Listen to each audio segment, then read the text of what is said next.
ಅಬಕಾರಿ ಇಲಾಖೆಯಲ್ಲಿ ಭ್ರಷ್ಟಾಚಾರ ಆರೋಪ ಪ್ರಕರಣ ಏನಿದೆ, ಅಬಕಾರಿ ಸಚಿವ ತಿಮ್ಮಾಪುರ ಅವರ ರಾಜೀನಾಮೆಗೆ ಅಶೋಕ್ ಹಾಗೇನೆ ಸಂಗಡಿಗರು ಪಟ್ಟು ಹಿಡಿದಿರುವಂತದ್ದು. ಕಲಾಪ ಆರಂಭ ಆಗ್ತಾ ಇದ್ದಂತೆ ಪ್ರತಿಧ್ವನಿಸಿದೆ ಅಬಕಾರಿಯ ಗದ್ದಲ. ಮತ್ತೊಮ್ಮೆ ಅಬಕಾರಿ ಸಚಿವ ತಿಮ್ಮಾಪುರ ರಾಜೀನಾಮೆಗೆ ಪಟ್ಟು ಹಿಡಿತಾ ಇದ್ದಾರೆ. ಇನ್ನು ಕಲಾಪ ಆರಂಭ ಆಗ್ತಾ ಇದ್ದಂತೆ ಬಾವಿಗಿಳಿದು ಅಂದ್ರೆ ಕಲಾಪದಲ್ಲಿ ವಿಪಕ್ಷಗಳ ಸದಸ್ಯರು ಮತ್ತೊಮ್ಮೆ ಕಲಾಪವನ್ನು ಶುರು ಮಾಡಿರುವಂತದ್ದು. ಅಬಕಾರಿ ಸಚಿವ ತಿಮ್ಮಾಪುರ ರಾಜೀನಾಮೆಗೆ ಬಿಜೆಪಿ ಪಟ್ಟು ಹಿಡಿದಿದೆ. ಸದನ ಆರಂಭ ಆಗ್ತಾ ಇದ್ದಂತೆ ಪ್ರತಿಧ್ವನಿಸಿದೆ. ಅಬಕಾರಿ ಸಚಿವ ತಿಮ್ಮಾಪುರ ರಾಜೀನಾಮೆಗೆ ಪಟ್ಟು ಹಿಡಿತಾ ಇರುವಂತದ್ದು ಬಿಜೆಪಿ ಜೆಡಿಎಸ್. ಸದನದ ಬಾವಿಗಿಳಿದು ಬಿಜೆಪಿ ಜೆಡಿಎಸ್ ಸದಸ್ಯರು ಧರಣಿಯನ್ನ ಶುರು ಮಾಡಿದ್ದಾರೆ. ಅಬಕಾರಿ ಇಲಾಖೆಯಲ್ಲಿ ಭ್ರಷ್ಟಾಚಾರ ಆಗಿರುವಂತ ಆರೋಪ ಪ್ರಕರಣ ಏನಿದೆ, ತಿಮ್ಮಾಪುರ ಆರ್ಬಿ ತಿಮ್ಮಾಪುರ ಅವರಿಗೆ ರಾಜೀನಾಮೆ ಕೊಡಬೇಕು. ಅಬಕಾರಿ ಸಚಿವ ತಿಮ್ಮಾಪುರ ರಾಜೀನಾಮೆಗೆ ಪಟ್ಟು ಹಿಡಿದಿರುವಂತದ್ದು ಬಿಜೆಪಿ ಜೆಡಿಎಸ್. ತಿಮ್ಮಾಪುರ ಭ್ರಷ್ಟಾಚಾರ ಅಂತ ಘೋಷಣೆಯನ್ನ ಕೂಗಿ ಪ್ರತಿಭಟನೆಯನ್ನ ಮಾಡ್ತಾ ಇದ್ದಾರೆ. ಸದನದಲ್ಲಿ 6,000 ಕೋಟಿಯ ಒಂದು ದೊಡ್ಡ ಭ್ರಷ್ಟಾಚಾರ ನಡೆದು ಇಡೀ ಕರ್ನಾಟಕ ಬೆಚ್ಚಿ ಬೀಳುವಂತ ಭ್ರಷ್ಟಾಚಾರ ನಡೆದಿದೆ. ಅದಕ್ಕೆ ದಾಖಲೆಯನ್ನು ಕೇಳಿದ್ರು ನಾನು 5 ದಾಖಲೆಗಳನ್ನು ಕೊಟ್ಟಿದ್ದೀನಿ. ಇಷ್ಟೆಲ್ಲ ದಾಖಲೆ ಕೊಟ್ಟರು ಕೂಡ ಪೆನ್ ಡ್ರೈವ್ ಕೊಟ್ಟಿದ್ದೀರಿ, ಲೋಕಾಯುಕ್ತ ಕಂಪ್ಲೇಂಟ್ ಕೊಟ್ಟಿದ್ದೀರಿ, ಸ್ವತಃ ಈ ರಾಜ್ಯದ ಒಬ್ಬ ಡಿಸ್ಟ್ರಿಕ್ಟ್ ಡಿಸಿ ಜಾಯಿಂಟ್ ಕಮಿಷನರ್ ಅವರು ಹೇಳಿರೋ ಹೇಳಿಕೆಗಳನ್ನೆಲ್ಲ ಕೊಟ್ಟಿದ್ದೀರಿ. ಇಷ್ಟು ಕೊಟ್ಟರು ಕೂಡ ಸರ್ಕಾರ ಇಷ್ಟು ದುಡ್ಡು 6,000 ಕೋಟಿ ಖಜಾನೆಗೆ ಬರಬೇಕಾಗಿರೋ ದುಡ್ಡು ಲೂಟಿ ಆಗಿದೆ. ಇದ್ರ ಬಗ್ಗೆ ನಾವು ರಾಜ್ಯದ ಮುಖ್ಯಮಂತ್ರಿಗೆ ನಾವು ಪದೇ ಹೇಳಿದಿರಿ, ಅವ್ರು ರಾಜೀನಾಮೆ ತಗೊಳ್ಳಿ, ಫಸ್ಟ್ ಅವ್ರು ರಾಜೀನಾಮೆ ಕೊಡ್ಲಿ, ಆಮೇಲೆ ತನಿಖೆ ಮಾಡ್ಲಿ, ಅವ್ರು 3 ತಿಂಗಳಿಗೆ ಬೇಕಾದ್ರೆ ವಾಪಸ್ ತಗೊಳ್ಳಿ, ನಮ್ದೇನು ಅಬ್ಜೆಕ್ಷನ್ ಇಲ್ಲ. ಗಣಪತಿ ಕೇಸಲ್ಲಿ ಜಾರ್ಜ್ ಅವ್ರದ್ದಾಗಿತ್ತು. ಅಧ್ಯಕ್ಷರೇ, ನಾವು ನಿನ್ನೆನೂ ಕೂಡ ಸದನದಲ್ಲಿ 6,000 ಕೋಟಿಯ ಒಂದು ದೊಡ್ಡ ಭ್ರಷ್ಟಾಚಾರ ನಡೆದು ಇಡೀ ಕರ್ನಾಟಕ ಬೆಚ್ಚಿ ಬೀಳುವಂತ ಭ್ರಷ್ಟಾಚಾರ ನಡೆದಿದೆ. ಅದಕ್ಕೆ ದಾಖಲೆಯನ್ನು ಕೇಳಿದ್ರು ನಾನು 5 ದಾಖಲೆಗಳನ್ನು ಕೊಟ್ಟಿದ್ದೀನಿ. ಇಷ್ಟೆಲ್ಲ ದಾಖಲೆ ಕೊಟ್ಟರು ಕೂಡ ಪೆನ್ ಡ್ರೈವ್ ಕೊಟ್ಟಿದ್ದೀರಿ, ಲೋಕಾಯುಕ್ತ ಕಂಪ್ಲೇಂಟ್ ಕೊಟ್ಟಿದ್ದೀರಿ, ಸ್ವತಃ ಈ ರಾಜ್ಯದ ಒಬ್ಬ ಡಿಸ್ಟ್ರಿಕ್ಟ್ ಡಿಸಿ ಜಾಯಿಂಟ್ ಕಮಿಷನರ್ ಅವರು ಹೇಳಿರೋ ಹೇಳಿಕೆಗಳನ್ನೆಲ್ಲ ಕೊಟ್ಟಿದ್ದೀರಿ. ಇಷ್ಟು ಕೊಟ್ಟರು ಕೂಡ ಸರ್ಕಾರ ಇಷ್ಟು ದುಡ್ಡು 6,000 ಕೋಟಿ ಖಜಾನೆಗೆ ಬರಬೇಕಾಗಿರೋ ದುಡ್ಡು ಲೂಟಿ ಆಗಿದೆ. ಇದ್ರ ಬಗ್ಗೆ ನಾವು ರಾಜ್ಯದ ಮುಖ್ಯಮಂತ್ರಿಗೆ ನಾವು ಪದೇ ಹೇಳಿದಿರಿ, ಅವ್ರು ರಾಜೀನಾಮೆ ತಗೊಳ್ಳಿ, ಫಸ್ಟ್ ಅವ್ರು ರಾಜೀನಾಮೆ ಕೊಡ್ಲಿ, ಆಮೇಲೆ ತನಿಖೆ ಮಾಡ್ಲಿ, ಅವ್ರು 3 ತಿಂಗಳಿಗೆ ಬೇಕಾದ್ರೆ ವಾಪಸ್ ತಗೊಳ್ಳಿ, ನಮ್ದೇನು ಅಬ್ಜೆಕ್ಷನ್ ಇಲ್ಲ. ಗಣಪತಿ ಕೇಸಲ್ಲಿ ಜಾರ್ಜ್ ಅವ್ರದ್ದಾಗಿತ್ತು, ರಾಜೀನಾಮೆ ಕೊಟ್ರು ಜಾರ್ಜ್ ಅವರು. ಈಶ್ವರಪ್ಪನವ್ರ ಕೇಸ್ ಆಗಿತ್ತು, ರಾಜೀನಾಮೆ ಕೊಟ್ರು. ಆ ವಿಡಿಯೋ ವಿಚಾರವಾಗಿ 3 ಜನ ಮಂತ್ರಿಗಳು ರಾಜೀನಾಮೆ ಕೊಟ್ಟರು.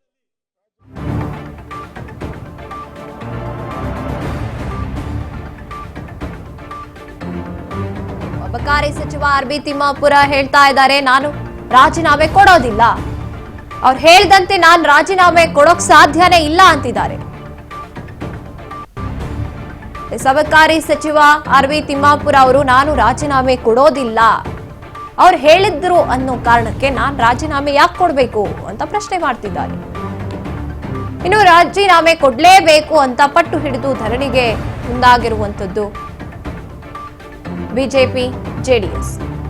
ಅವ್ರು ಹೇಳ್ದಾಗೆ ನಾನು ರಾಜೀನಾಮೆ ಕೊಡೋಕ್ ಸಾಧ್ಯನೇ ಇಲ್ಲ, ನನ್ನಿಂದ ಏನಾದ್ರೂ ಆ ರೀತಿಯಾಗಿ ಅಬಕಾರಿ ಇಲಾಖೆಯಲ್ಲಿ ಆಗಿರುವಂತಹ ಅಕ್ರಮದಲ್ಲಿ ನಾನು ಭಾಗಿಯಾಗಿದ್ರೆ ನನಗೆ ತಪ್ಪಿಗೆ ಶಿಕ್ಷೆ ಆಗ್ಲಿ, ಆದ್ರೆ ರಾಜೀನಾಮೆ ಕೊಡೋಕ್ ನಾನ್ ಸಿದ್ಧ ಇಲ್ಲ ಅಂತಿದ್ದಾರೆ ಆರ್ಬಿ ತಿಮ್ಮಾಪುರ ಅವರು. ಇನ್ನು ಕಲಾಪ ಆರಂಭ ಆಗ್ತಾ ಇದ್ದಂತೆ ಈ ಒಂದು ವಿಚಾರ ಮತ್ತೊಮ್ಮೆ ಸದ್ದು ಆಗ್ತಾ ಇದೆ. ಆರ್ಬಿ ತಿಮ್ಮಾಪುರ ಹೇಳ್ತಿದ್ದಾರೆ, ನಾನ್ ರಾಜೀನಾಮೆ ಕೊಡೋಕ್ ಸಾಧ್ಯವೇ ಇಲ್ಲ ಅಂತ. ರಾಜೀನಾಮೆ ಕೊಡೋವರೆಗೂ ಕೂಡ ನಾವು ಹಿಡಿದಿರುವಂತಹ ಪಟ್ಟನ್ನ ಬಿಡಲ್ಲ ಅಂತಿದ್ದಾರೆ ಬಿಜೆಪಿ ಜೆಡಿಎಸ್. ಅಬಕಾರಿ ಇಲಾಖೆಯ ಗದ್ದಲ ಕೋಲಾಹಲ ಏನಿದೆ, ಅಬಕಾರಿ ಇಲಾಖೆಯಲ್ಲಿ ನಡೆದಂತಹ ಅಕ್ರಮದ ವಿರುದ್ಧ ಅದನ್ನ ಬಿಡ್ತಾನೆ ಇಲ್ಲ ಬಿಜೆಪಿ ಜೆಡಿಎಸ್ ಅಂತ ಹೇಳ್ಬಹುದು. ಸದನದಲ್ಲಿ ಸಾಕಷ್ಟು ವಿಚಾರಗಳು ಚರ್ಚೆ ಆಗ್ತಾ ಇದೆ, ಆದ್ರೆ ಈ ವಿಚಾರವನ್ನ ಬಿಡೋಕೆ ತಯಾರಿಲ್ಲ. ಅಬಕಾರಿ ಇಲಾಖೆಯಲ್ಲಿ ಭ್ರಷ್ಟಾಚಾರ ಆಗ್ತಾ ಇರುವಂತ ಆರೋಪ ಏನಿದೆ, ವಿಪಕ್ಷಗಳು ರಾಜೀನಾಮೆ ಕೊಡಬೇಕು ಅಂತ ವಿಧಾನಸಭೆಯಲ್ಲಿ ವಿಪಕ್ಷಗಳ ಧರಣಿ ಮುಂದುವರೆದಿದೆ. ಆರ್.ವಿ. ತಿಮ್ಮಾಪುರ್ ಅವರ ವಿರುದ್ಧ ಮನ್ರೇಗಾ ಕುರಿತು ಚರ್ಚೆಗೆ ಅವಕಾಶವನ್ನು ಕೂಡ ಕೊಟ್ಟಾಗಿದೆ. ವಿಪಕ್ಷಗಳ ಘೋಷಣೆ ಮಧ್ಯೆ ಚರ್ಚೆಯನ್ನ ಕೂಡ ಮುಂದುವರಿಸಲಾಗ್ತಾ ಇದೆ. ಇನ್ನು ಗಲಾಟೆ ಮಾಡುವವರನ್ನ ಹೊರಗಾಕಿ ಸದನ ನಡೆಸಿ ಅಂತ ಹೇಳಲಾಗ್ತಾ ಇದೆ. ಅಬಕಾರಿ ಇಲಾಖೆಯಲ್ಲಿ ಭ್ರಷ್ಟಾಚಾರ ನಡೆದಿರುವಂತ ಆರೋಪ ಏನಿದೆ, ಸದನದಲ್ಲಿ ಸಾಕಷ್ಟು ವಿಚಾರಗಳಿದೆ ಚರ್ಚೆ ಮಾಡೋದಕ್ಕೆ. ಆದ್ರೆ ಈ ಒಂದು ಅಕ್ರಮ ಏನಿದೆ, ಅಬಕಾರಿ ಇಲಾಖೆಯಲ್ಲಿ ನಡೀತಾ ಇರುವಂತಹ ಅಕ್ರಮದ ಸುದ್ದಿ, ಇದನ್ನು ಮಾತ್ರ ಬಿಡೋಕ್ ರೆಡಿ ಇಲ್ಲ ಬಿಜೆಪಿ. ಸಂವಿಧಾನಕ್ಕೆ ಸ್ಥಾನಮಾನವನ್ನು ನೀಡಿತು. ಕರ್ನಾಟಕವು ಈ ರಾಜ್ಯದಲ್ಲಿ ಮುಂಚೂಣಿಯಲ್ಲಿದ್ದು ಕರ್ನಾಟಕ ಗ್ರಾಮ ಸ್ವರಾಜ್ಯ ಮತ್ತು ಪಂಚಾಯತ್ ರಾಜ್ ಕಾಯ್ದೆ 1990 ಜಾರಿಗೆ ತಂದಿತ್ತು. 3 ಹಂತದ ಆಡಳಿತ ವ್ಯವಸ್ಥೆಯ ಅಧಿಕಾರವನ್ನು ಕೆಳಮಟ್ಟದವರಿಗೆ ತಲುಪಿಸಲು ಈ ಕಾಯ್ದೆಯು 3 ಹಂತದ ವ್ಯವಸ್ಥೆಯನ್ನು ರೂಪಿಸಿದೆ. ಈ ಕಾಯ್ದೆಯಲ್ಲಿ ಗ್ರಾಮ ಸಭೆಯಲ್ಲಿ ಯೋಜನೆಗಳ ಕಾಮಗಾರಿಗಳ ಆಯ್ಕೆ ಮತ್ತು ಫಲಾನುಭವಿಗಳ ಆಯ್ಕೆ ಪಟ್ಟಿಯನ್ನು ಅಲ್ಲಿ ಅಂತಿಮಗೊಳಿಸಲಾಗುತ್ತದೆ. ಮನ್ರೇಗಾ ಸೆಕ್ಷನ್ 60 ಗ್ರಾಮ ಪಂಚಾಯತಿಗಳು ಗ್ರಾಮ ಸಭೆ ಮತ್ತು ವಾರ್ಡ್ ಸಭೆಗಳ ಶಿಫಾರಸು ಅನುಸಾರವಾಗಿ ಕಾಮಗಾರಿಗಳನ್ನು ಆದ್ಯತೆಯಾಗಿ ಅನುಷ್ಠಾನಗೊಳಿಸಬೇಕಾಗಿದೆ. ಇವರಿಗೆ ಮನ್ರೇಗಾ ಬಗ್ಗೆ ಅಥವಾ ವ್ಯವಸ್ಥೆ ಬಗ್ಗೆ, ಗ್ರಾಮೀಣ ಜನರ ಬಗ್ಗೆ ಇವರಿಗೆ ಅನುಭವ ಕಡಿಮೆ. ಓನ್ಲಿ ಕಮರ್ಷಿಯಲ್ ಇವ್ರದ್ದು. ನಾನು ರಾಜ್ಯದಲ್ಲಿ ಭಾರತ ಸಂವಿಧಾನ ಪ್ರಕಾರ ಗ್ರಾಮ ಪಂಚಾಯತಿಯನ್ನು ಹಿಂದೆ ಹಾಕಿದ್ರು. ಅವತ್ತ ಸರ್ಪಂಚ್ ಅಂತ ಕೆಲಸ ಮಾಡಿದ್ರು, ನಂತರ ಪ್ರಧಾನವಾಗಿ ಕೆಲಸ ಮಾಡಿದ್ರು. ಇವತ್ತ ಗ್ರಾಮ ಪಂಚಾಯತಿಗಳಾಗಿ ಕೆಲಸ ಮಾಡ್ತೇವೆ. ಮನ್ರೇಗಾ ವ್ಯವಸ್ಥೆಯಿಂದ ಒಂದು ಪಂಚಾಯತಿಗೆ 1 ಕೋಟಿ, 2 ಕೋಟಿ, 3 ಕೋಟಿ ಅನುದಾನವನ್ನ ಕೇಂದ್ರ ಸರ್ಕಾರ ಕೊಡ್ತಿತ್ತು. ಇವರು ಕೇಂದ್ರ ಸರ್ಕಾರ ಕೊಡಕ್ ಆಗುದಿಲ್ಲ ಅಂತ ಹೇಳಿ ಇವತ್ತೇನು ಮನ್ರೇಗಾ ಚರ್ಚೆ ಆಗಬಾರ್ದು ಅಂತ ಹೇಳಿ ಅಬಕಾರಿಯ ಒಂದು ವ್ಯವಸ್ಥೆ ತಂದು ನಮಗೇನು ಅರ್ಥನೆ ಮಾಡಕತ್ತಾರ. ನಾವು ಇದ್ರ ಬಗ್ಗೆ ಹೋರಾಟ ಮಾಡ್ತಕ್ಕಂಥ ತೀರ್ಮಾನ ಮಾಡೇವೆ. ನಾವು ಹೋರಾಟ ಮಾಡ್ತೇವೆ. ಮತ್ತ ಮನ್ರೇಗಾ ಕಾಯ್ದೆನ ಮರುಸ್ಥಾಪನೆವರೆಗೂ ನಾವು ಬಿಡೋದಿಲ್ಲ ಅನ್ನುವಂತ ಮಾತನ್ನ ತಮ್ಗೆ ಹೇಳಿಕೆ ಬಯಸ್ತೇನೆ. ಪಂಚಾಯತ್ ರಾಜ್ ವ್ಯವಸ್ಥೆಗೆ ಸಂವಿಧಾನಕ್ಕೆ ದಯವಿಟ್ಟು ಎಲ್ಲರೂ ಸ್ಥಿತಿ ಕೊಡ್ರಿ. ಸಮಯದ ಮೊಬೈಲ್ ಅಹೋರಾತ್ರಿ ಸ್ಟ್ರೈಕ್ ಮಾಡಿದ್ದೀವಿ. ಆ ಪ್ರದೇಶದಲ್ಲಿ ಕೆಲಸ ನಡೀತಾ ಇದೆ ಅನ್ನೋದು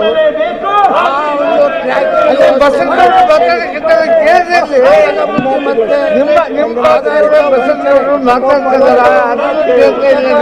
ಮತ್ತೆ ಬಹಳ ದೊಡ್ಡ ಸವಾಲು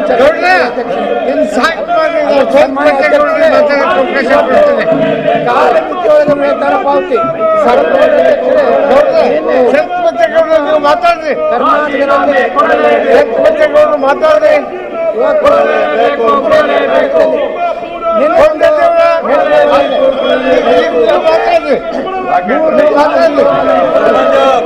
ಆದರೆ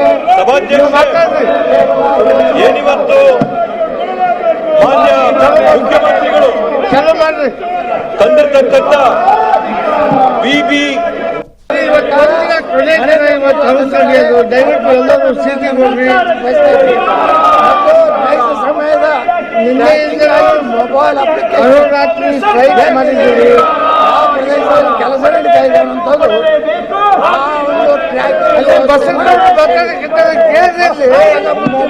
ನಿಮ್ಮ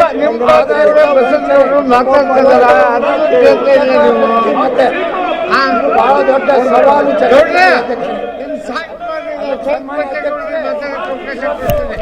ಕಾಲಮಿತಿಯೊಳಗೆ ವೇತನ ಪಾವತಿ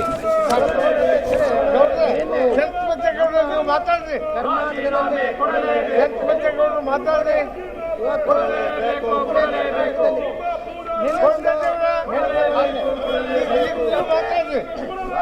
ಮಾತಾಡ್ರಿ. ಆದರೆ ಏನಿವತ್ತು ಮಾನ್ಯ ಮುಖ್ಯಮಂತ್ರಿಗಳು ತಂದಿರ್ತಕ್ಕಂಥ ಬಿಬಿ ದಯವಿಟ್ಟು ಎಲ್ಲರೂ ಸ್ಥಿತಿ ಕೊಡ್ರಿ. ಸಮಯದ ಮೊಬೈಲ್ ಅಹೋರಾತ್ರಿ ಸ್ಟ್ರೈಕ್ ಮಾಡಿದ್ದೀವಿ. ಆ ಪ್ರದೇಶದಲ್ಲಿ ಕೆಲಸ ನಡೀತಾ ಇದೆ ಅನ್ನೋದು ಬಸವನಗೌಡರು ಮಾತಾಡಕ್ಕಿಂತ ಕೇಳಿರ್ಲಿ ನಿಮ್ಮ ಬಸವನಗೌಡರು ಮಾತಾಡ್ತಿದಾರ ಅದನ್ನು ಕೇಳ್ತಾ ಇಲ್ಲ ನೀವು ಮತ್ತೆ ಬಹಳ ದೊಡ್ಡ ಸವಾಲು ಇನ್ನು ಸಾಕು ಮಾಡಿ ಸ್ವಲ್ಪ ಮಾತಾಡಕ್ಕೆ ಅವಕಾಶ ಕೊಡ್ತೇನೆ ಕಾಲಮಿತಿಯೊಳಗೆ ವೇತನ ಪಾವತಿ ಶಂಕರಬಚ್ಚೇಗೌಡರು ನೀವು ಮಾತಾಡ್ರಿ ಕರ್ನಾಟಕದಲ್ಲಿ ಶಂಕರಬಚ್ಚೇಗೌಡರು ಮಾತಾಡ್ರಿ